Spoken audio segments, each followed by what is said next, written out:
Hello everyone, welcome to my channel born in kitchen. আজ born in কিচেনে যেটা বানাবো সেটা তো দেখতেই পাবেন কি বানাচ্ছি। তার জন্য যেটা লাগবে সেটা হলো, আমি আপাতত ছাদে এসেছি। আমার যেটা লাগবে সেটা তোলার জন্য সেটা হলো পেঁয়াজ শাক। পেঁয়াজ শাকগুলো আমি এখন কেটে নেব। একটু পেঁয়াজ শাক কাটার জন্য এলাম। যেগুলো একটু হয়ে যাচ্ছে, একটু নরম নরম হয়ে গেছে, সেগুলো ভাবছি একটুখানি কেটে নিই। যে স্যুপটা বানাবো তার জন্য এটাই এনাফ, ব্যাস এইটুকুই নিই। এখনও এতটা রইল, আবার অন্য দিন কিছু যে স্যুপটা বানাবো সেই স্যুপটার জন্য আমার কিছু বলস বানাতে হবে। তার জন্য আমি একটু চালের গুঁড়ো, এটা চালের গুঁড়ো নিয়েছি, আর এটা একটু ময়দা, এই দুটোকে আমি মিক্স করব, গরম জলে মেখে নেব। এই কাজটা আগে করতে হবে। আমি আগে চালের গুঁড়োটা নিয়ে নিলাম। এবারে চালের গুঁড়োটাতে একটু সামান্য একটু সল্ট অ্যাড করব, খুবই সামান্য, একদম এইটুকু আমি সল্ট অ্যাড করলাম, একদমই সামান্য, এক ছিটে বলতে গেলে। এই সল্ট অ্যাড করার পরে আমি এবারে খুব ভালো করে এটা একটু মিক্স করে নিই, দিয়ে আচ্ছা এর সাথে একটুখানি বেকিং পাউডারও অ্যাড করব। এবার আমি একটু বেকিং পাউডার একদমই, এটাও খুব একটা বেশি নয়, এইটুকু মিক্স করে দিলাম। এবার এটাকে ভালো করে মিশিয়ে নেব, মিশিয়ে নিয়ে একটু গরম জল দিয়ে মাখবো এটা। এবার গরম জল অ্যাড করব।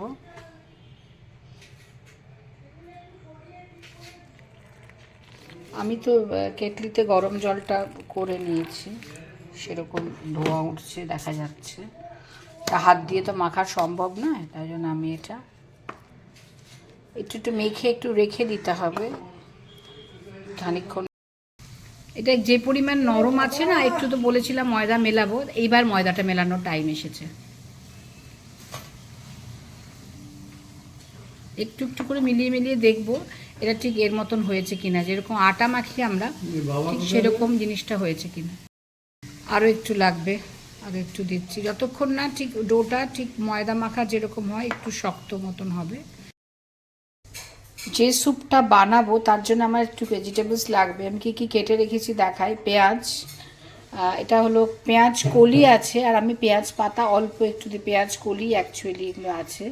পেঁয়াজ কলি একটু ছোট ছোট করে এভাবে কেটে রাখা হয়েছে। টমেটো আছে, রসুন কুচি, মাশরুম একটু নিয়েছি, আর চিংড়ি মাছ আছে, এখানে বাঁধাকপি নিয়েছি, বাঁধাকপি আছে, আর তার সাথে একটু পেঁয়াজ পাতা সব শেষে রাখবো, সেটা একটুখানি কেটে গুছিয়ে রেখেছি। আচ্ছা চিংড়ি মাছটা না সাইজটা একটু বড় হয়ে গেছে, তাই জন্য আমি এই এত বড় বড় চিংড়ি মাছটা লাগবে না, আমি একটুখানি একটু ছোটো করে কাটতে হবে, তা না হলে যে বলটা বানাবো সেটা ভালো মুখে লাগবে, ভালো লাগবে না খেতে, সেই জন্য। আচ্ছা আরেকটা কাজ করেছি একটু দেখাই। চিংড়ি মাছের যে মাথাগুলো ছিল যখন ছাড়িয়েছি, সেই মাথাগুলো দিয়ে আমি এই একটা জলটা সেদ্ধ করে এটা একটুখানি রেখেছি। চিংড়ি মাছের মাথাটা দিয়ে একটু ছিটে ফোটা নুন দিয়ে আমি এই সেদ্ধ করে এই জলটাকে রেডি করে রেখেছি। এটা কখন কিভাবে কাজে লাগাবো একটু দেখাবো। চালের গুঁড়োটা তো গরম জল দিয়ে মাখলাম, যখন যেরকম লেগেছে একটু করে আমি ময়দা ব্যবহার করেছি, তারপর না ঠিক এই অবস্থাটা এসেছে, ব্যাস এই আর কিছু এটা করবো না। গরম হয়ে যাচ্ছে, পেঁয়াজটা আলু ছাড়ি,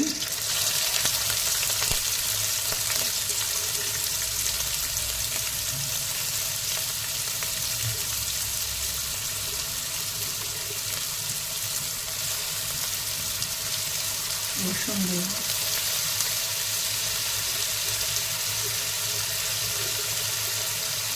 এক এক করে সবই দিতে থাকবো।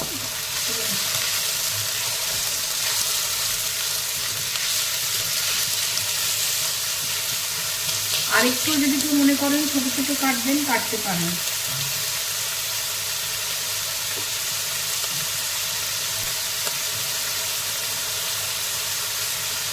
পেঁয়াজ রসুনের পরে পরে না আমি এবার একটু চিংড়ি মাছগুলো দিয়ে দেবো, কারণ চিংড়ি মাছ একটু পরেই দিই, আমি একটু মাশরুম দিয়ে দেবো।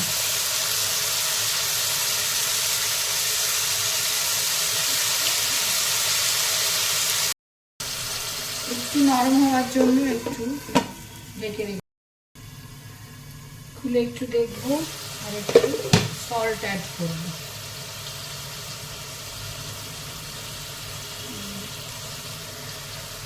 অল্পই দিলাম আপাতত, কমই এখন দেবো কারণ অনেক কিছু তো অ্যাড করতে হবে, পরে পরে যা যা লাগবে সব তখন টেস্ট সব শেষের দিকে করবো।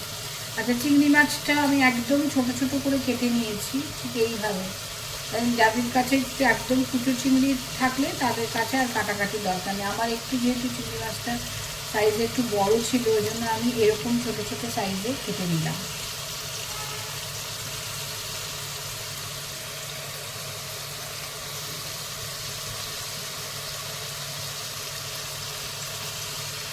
ব্যাস,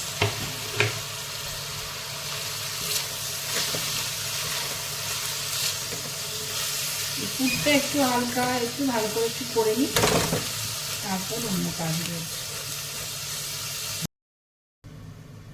আবার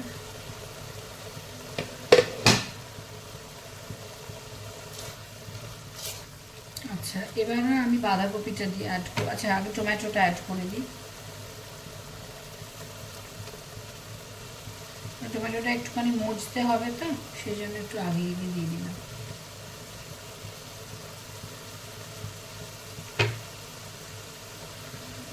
আচ্ছা, এর সাথে সাথে এবার বাঁধাকপি একটু অ্যাড করব। বাঁধাকপি একটু রেখে দেবো স্যুপের মধ্যে একটু দেওয়ার জন্য, আর এই পুরের মধ্যে এইটা দিয়ে দিলাম।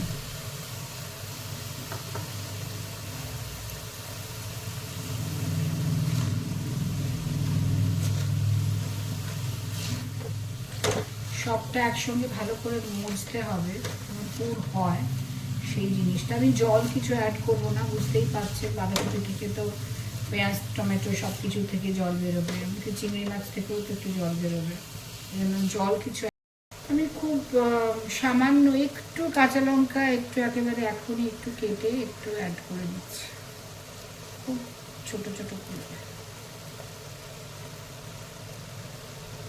কারণ এগুলো খুব ঝাল ঝাল হলে কিন্তু ভালো লাগবে না,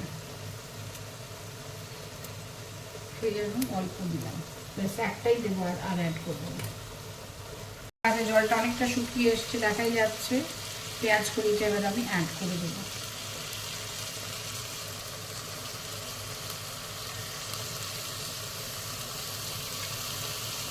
এই অবস্থাতেই দেবো, একদম শুকনো হয়ে গিয়ে দিয়ে তো লাভ হবে না, কারণ এটা থেকেও একটু জল বেরোবে, মিক্সিংটা খুব ভালো হবে।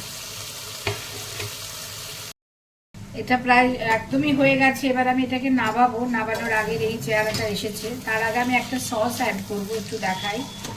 সসটা দিলে টেস্টটা আর একটু বেটার হবে। যদি কেউ মনে করেন সস দেবেন না, সস খান না, তাহলে দেবেন না। আমি একটু পিৎজা পাস্তা সস একটু অ্যাড করছি, এই সসটা আমি ইউজ করি, আমি এটা 1 চামচ আর একটু দিলাম। কেউ যদি টমেটো সস দিতে চান দিতে পারেন, আমি যেহেতু টমেটো পিস পিস করে একটু দিয়েছি তাই আর টমেটো সসটা আমি দিলাম না, আমি এই সসটা একটু অ্যাড করলাম, তাতে মিক্সিংটা খুব ভালো হবে, সেই জন্য এটা করেছি। আশা করি সকলকে বোঝাতে পেরেছি। এই আচ্ছা, একটু টেক্সচারটা দেখাই কি অবস্থা, এটা এসেছে এইরকম, ঠিক আছে।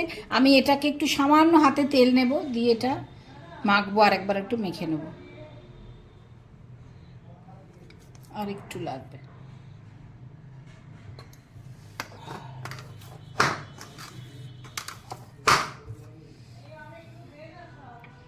যাতে হাতে না লাগে তেল, মানে এটা তো বলেইছি আগে, এটা খুব একটা তেল মশলা দেওয়া রান্না কিছু নয়, স্যুপের মধ্যে তো কারির ক্ষেত্রে তেল দিয়েও কোনো লাভ নেই। আমি যেটুকু হাতে আমার যাতে না লাগে সেই জন্য এটা মিক্স করা হলো, আর কোনো কারণ নেই। চিংড়ি মাছের এই মাথাগুলো দিয়ে যে সেদ্ধ জলটা দেখালাম, সেটা আমি এবারে আরেকটু আগে জলটাকে তার সাথে একটু আরেকটু জল অ্যাড করেছি, কারণ স্যুপের পরিমাণটা একটু বেশি করার জন্য। এটা একটু ভালো করে ফুটিয়ে নেব আগে, তারপর কিছু বলস বানাবো, বানিয়ে তার মধ্যে এর মধ্যে ছাড়বো। আগে জলটাকে ফুটিয়ে নিতে হবে, সেই ফুটতে আমি দিয়েছি। যে চিংড়ি মাছের পুরটা করলাম কড়া থেকে নামিয়ে তার এইটা চেহারা হয়েছে, আর আমি এরকম একটা ছোট স্পুন নিয়েছি যাতে এটা এইভাবে মানে খুব পরিমাণটা একদম সমান পরিমাণ প্রত্যেকটা বলের মধ্যে যায়। কি করে ময়দাটা গড়াটা একটু দেখিয়ে দিই। আমি হাতে একটু সামান্য তেল নিলাম, একদম সামান্য তেল নিয়ে আমি এবারে এটাকে এই যে এইটুকু নিলাম, এইরকম সাইজে নিলাম। কেউ ছোটো করতে চাইলে ছোটো করতে পারেন, দেখে আমি একটু ভাবছি একটু ছোটো করি, একটু ছোটোই করলাম। আচ্ছা, ছোটো করে এবার ঠিক এইরকম জিনিসটা করব। হাতে হয়ে গেল। এবারে পুরটা ভরে নিই। এইটুকু করেই পুর দেওয়ার দরকার, বেশি দেওয়ার দরকার নেই। এই একটু হাতে জাস্ট এইটুকু রাখবো, রেখে এই একসাথে উঠে গেল, এই দেখা গেল। ব্যাস, এবারে আমি এটা এইভাবে মুড়িয়ে নিলাম, হয়ে গেল। বলটা যেন কোনোভাবেই না ফেটে না যায়, এইটা একটু খেয়াল। আমি আরেকটা করছি।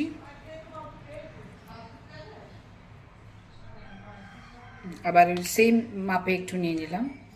এই যে হাতে যেন দেখে যেন সহজে কিন্তু উঠে যাচ্ছে। একটু সামান্য একটু তেল দিয়ে এটা করলেই এটাই হলো এর ট্রিক্স। ব্যাস, মুখটা এইভাবে বন্ধ করে দেবো। কোনোভাবে যেন ফাটল না ধরে। হাতে একটুখানি ময়দা নিলাম এরকম, ব্যাস মুখটা দিয়ে এটাকে এবারে বন্ধ করে দিলাম।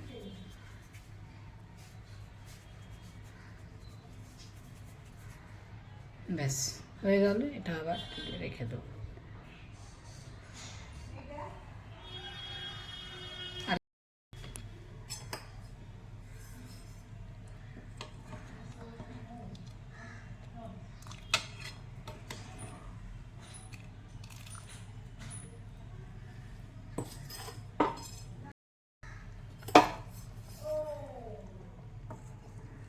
দেখাই একটু সেকেন্ড রাউন্ড যেটা দিয়েছি সেটার এই অবস্থা। একসঙ্গে সবাই যদি পারেন, আমার জায়গাটা যেটাতে বসিয়েছি না সেটা খুব একটা বড় নয়, বুঝতেই পারছেন, সেই জন্য আমি আলাদা করে দিলাম একটু। এই যে চিংড়ি মাছের যে মাথাগুলো দিয়ে সেদ্ধ করেছিলাম, এটা একটা দেখাই, এগুলো ফেলে দিতে হয় তো সবাইকে, আমরা ফেলে দিই। আমি এটা না ফেলে এটা দিয়েই সেদ্ধ করেছি, দেখিয়ে দিই আপনাদের।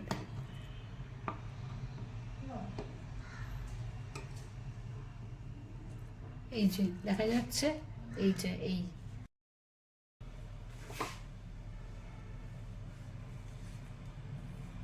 এবারে আস্তে করে ছেড়ে দিয়ে, জল অলরেডি ফুটে গেছে, টকবক করে ফুটছিল, আঁচটা কমিয়ে দিয়েছি।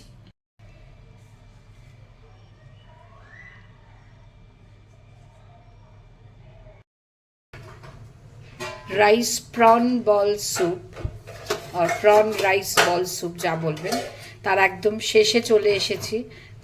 বলসগুলো তো দেখিয়েছি কীভাবে কীরকম সেদ্ধ হয়ে গেল। এবার আমি একটা বড় কড়া নিয়েছি, তাতে সমস্ত বলসগুলো এরমভাবে দিয়েছি। একটু জল, একটু বেশি জল নিয়ে নিলাম। জলের মধ্যে আমি একটু সামান্য বাঁধাকপি দিতে শুরু করলাম। এই একটু বাঁধাকপি অল্প দিয়েছি, আর একটু জাস্ট একটা স্যুপের ওপরে দেওয়ার জন্য যেটা লাগে সেটা আমি দিয়ে দিলাম।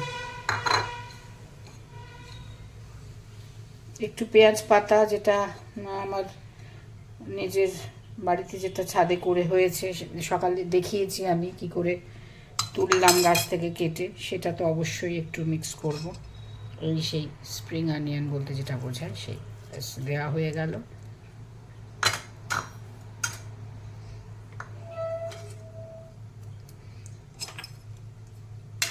এবার একটু টেস্ট করে, নুন টুনগুলো একটু জাস্ট টেস্ট করে দেখব কি অবস্থা আছে, তারপর আপনাদের ফাইনাল টাচটা একটু দেখাবো, ফাইনালি কি দিচ্ছি না।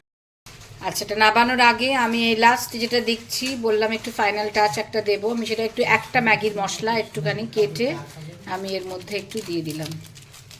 এটার না টেস্টটা খুব ভালো হবে, একটু সবাই করে দেখবেন। ঠিক যে মেথডে, যে প্রসেসে আমি করলাম, এই প্রসেসটাই ফলো করবেন। এটা শীতকালে একটা খুব ভালো একটা ডিনার বলুন, লাঞ্চ বলুন, যে যেভাবে খাবে, অনেকেই তো শুধু এটাই ডিনার হিসেবেও খেতে পারেন, টোস্ট দিয়ে খেয়ে নেবেন, খুব ভালো লাগবে খেতে। ব্যাস, এবার এটা একটু ফুটবে, ফুটে গেলে তারপরে আমি নাবিয়ে সার্ভ করে দেবো। এটার আর কিছু করার নেই। আশা করি রান্নাটা সকলের খুব ভালো লাগলো। যদি ভালো লেগে থাকে অবশ্যই আমার চ্যানেলকে লাইক করবেন, শেয়ার করবেন অ্যান্ড সাবস্ক্রাইব করবেন। আসবো আবার পরের কোনো ভালো লাগা রান্না নিয়ে। সবাই ভালো থাকবেন, সুস্থ থাকবেন। নমস্কার।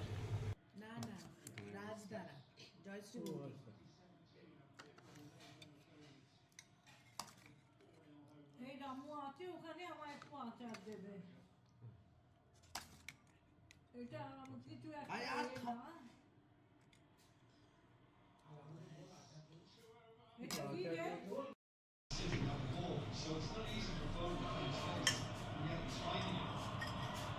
এইটা এইটা